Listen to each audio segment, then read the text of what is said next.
market anywhere. Akufo-Addo tintintinti wadi Bawumia ebe share MPP call because Akufo-Addo person nya third presidency. Say Dr. Bawumia na nya president kwedi okoma ezi ajimi pa. Imagine Bawumia giving orders to Eyenapo. How is that possible?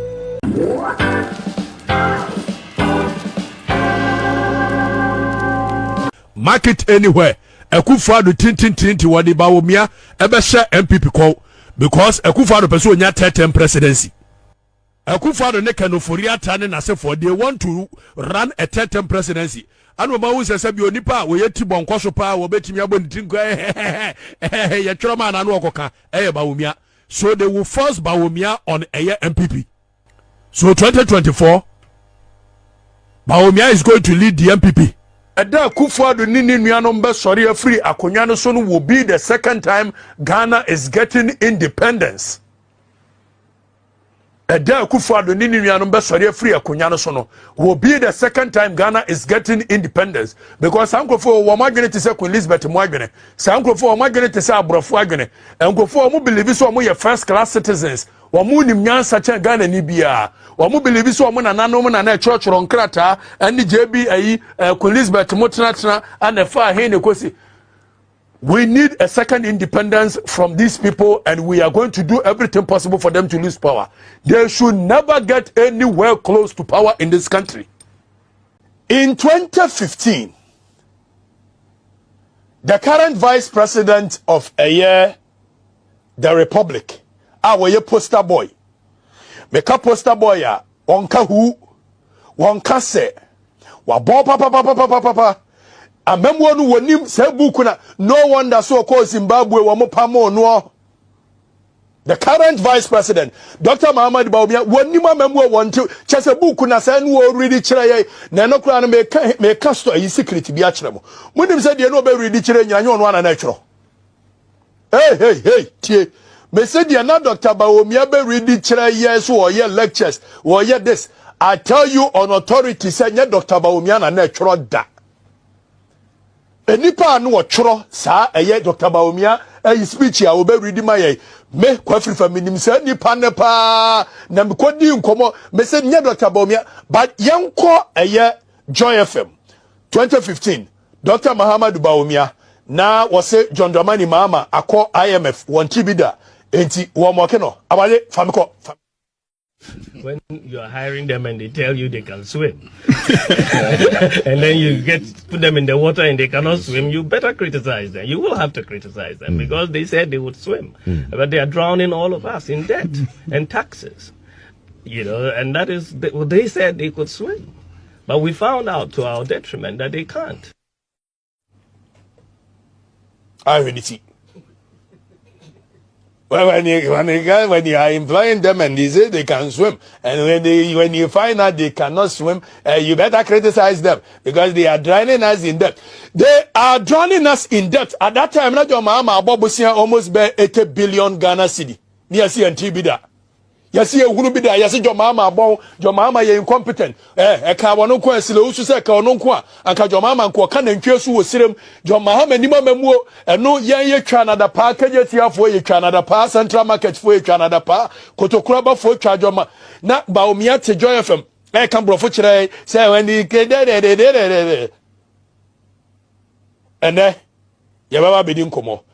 Yanko niyansha Dr. Bawumia our outlining economic management team MPP Jiaba yaka say bio social distancing irresponsible behavior na mo exhibit o ka kire nkrofo ne say sikani ho and so look at the extravagant life. Yes, the exorbitant life you are living. Look at opulence display of cash. Obebe party. Your mind sika who pay aswe. Who sika be party with. Bawumia dia makachira mu what is achembi. One MPP. Na MPP ampani ampa pesa Bawumia be di omanima. Anka why would they expose Bawumia the way they exposed him? Bawumia no so say ayi sabi so ponkwa badam. What is see the no one kwaji kem no ana na do na Akufo-Addo mo expose no. In any case, I got another crowd there. On some co-election bill. This year, I can move say Bawumia more expose Akufo-Addo, but because of Akufo-Addo's image, and they know say Bawumia na sebi previous what Jimmy. Last weekend, me okuma say Hey, cake. But vice president Abakumasi. I'm saying, hey. Now vice president obey almost about birthday party. And I'm saying, what? Vice president Efrin can have a birthday party. Aye. Now they are doing a Juma. Okatakyie Afrifa-Mensah birthday party. Look at the extravagancy. Alpha and comfort play. Birthday party. Bakumasi party. This is the kind of misleaders leading us. This. Okatakyie Afrifa-Mensah super vice president Teddy. Who be vice president Teddy Okruma? Na just here Jimmy Power. Say Dr. Bawumia na president Kwedi Okruma is here Jimmy Power. Because Otua a whole vice president is sorry so okọ birthday. E wo Kumasi. Okọ birthday. Okọ birthday Okruma. E wa ba wusi sikani. Okọ birthday. Yesu se sikani kuroma. And the whole vice president, a two car with him. Who quiet the Kumasia, may call birthday party. Baumiana Kakra, I give him Kanakakra. Abo, after Mamma and I is in Papani, the other can be a no dear chili. And why Maddy and your Santi support may share Bawumia 101 some catcher and Miss Baumia. Winning the air primaries in the Oberini. But your problem is not about winning the primaries. O problem of power, yes, who we are the Asante people in the MPP. You can't control them. I don't mind some Papani or mine John. Imagine Bawumia giving orders to Ayenapo. How is that possible? 2020, the launching of the manifesto of the MPP in Cape Coast. Yankoni Kokotie, Senator Bawumia, you'll be able to me a trust. You can't trust that figure. Bah, our investments in roads, railways and ports. And for the people of Cape Coast, I have good news for you. We are building a new harbor in Cape Coast and a new airport in Cape Coast. A new harbor in Wabwa. Now, who for the tour in the Tiriko say Jamwabwa? One thing, the customer Chamwama, we're missing your biadio. What comes to the theatre? And who for the next year? A true one, I see a bon one, I'll see a dinner term. Would you bonnet and chirima bonnet? I'm Casam Chamudia Groku. Now, one day I send back to me. Mother Mekwaba, a bar. Monty Kakadia Wakasa Montibida. Monte Diabida. Moncancha, Yana Monteda. Moody Bonnie and Tissa Wama, where Mum's. Come on, I could find an Indian Munya Rough and Amoyo, mind what? Now, NDC parliamentarians, useless parliamentarians, have more palm from him, and yet, while privileges, no moment here sounds, come back, what sounds war. Nonsensical people. Woman, yeah, bro. Some of us now, my way, no. NDC is a very useless opposition party. What the parliament more for the attack decides away, say they can for 540 billion. And then people want to make out to make them a public and are we mad? Mammy Claire, what him? Parliament trouble. How do I do so? What the parliament? In some woman, would ye? What I come to some woman, would ye? I could find a pay boy a car deal from 120 billion and you could do 540 billion. Now, what is the parliament? You can't even come and tell us as a people. Unless you call Ready Bremo. Are you mad?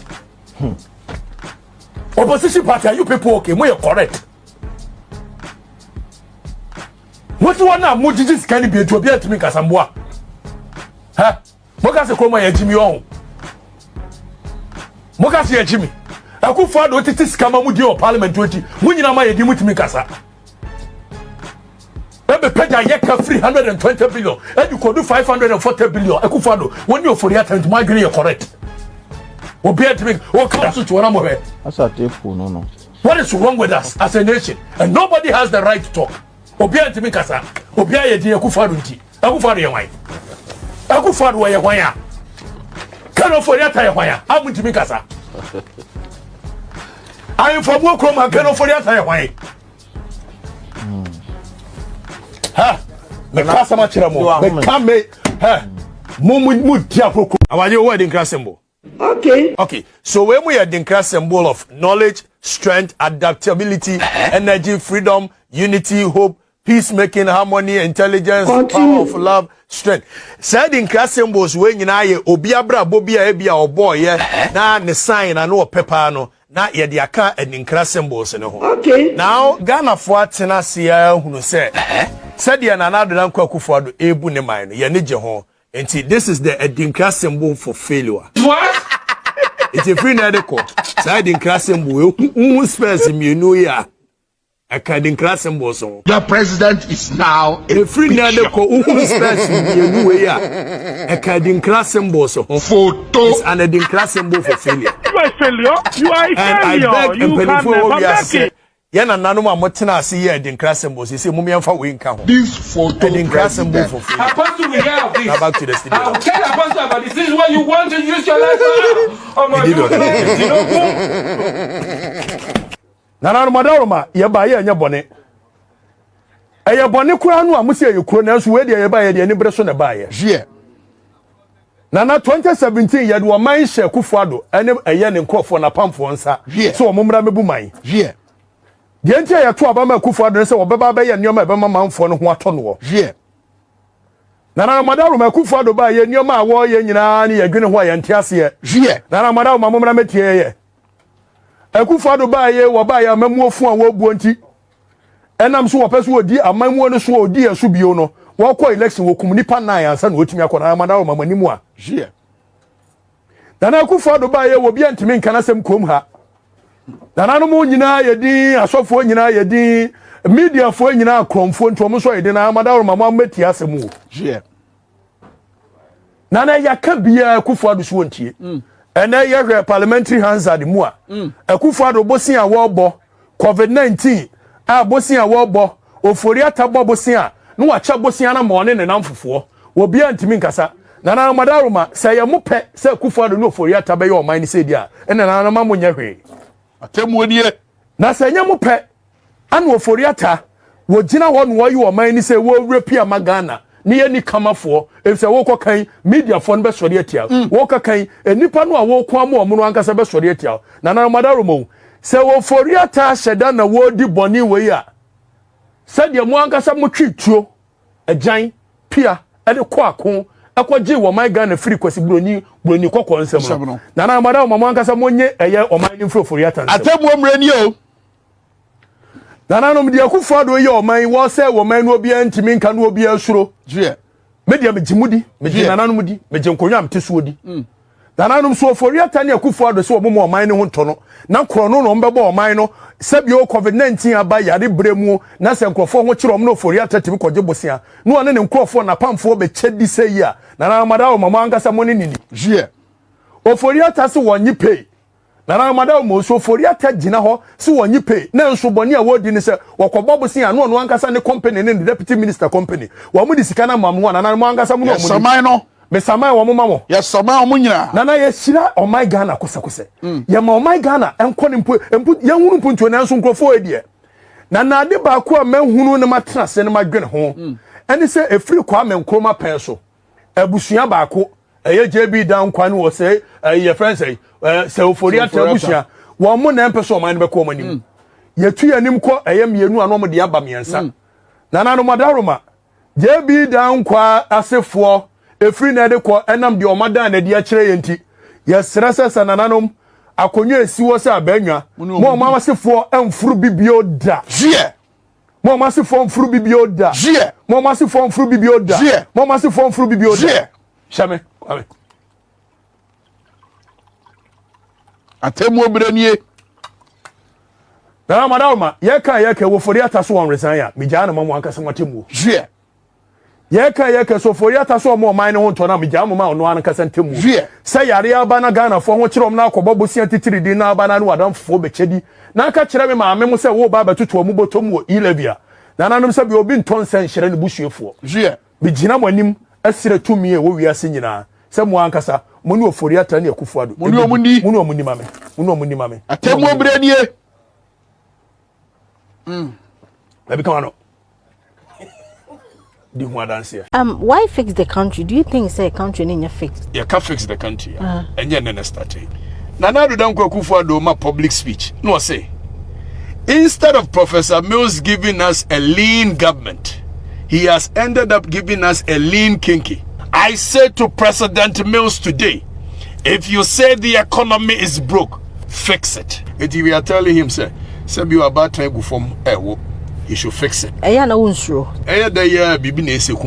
You can only shake a table you have a seat at. You can't shake the table from outside. You say Kolada from now was happening with Dumnu Wane Kakapimpi and Timinfanje Bimwoman Naswa. Let's watch the video. Let's watch the video. President Kufuor na cedi no 1.2. Okay. And now over 8 years no. Omo movie cedi no to 4.2. More than 300% increase. Look at you. The dollar to cedi is 5.4.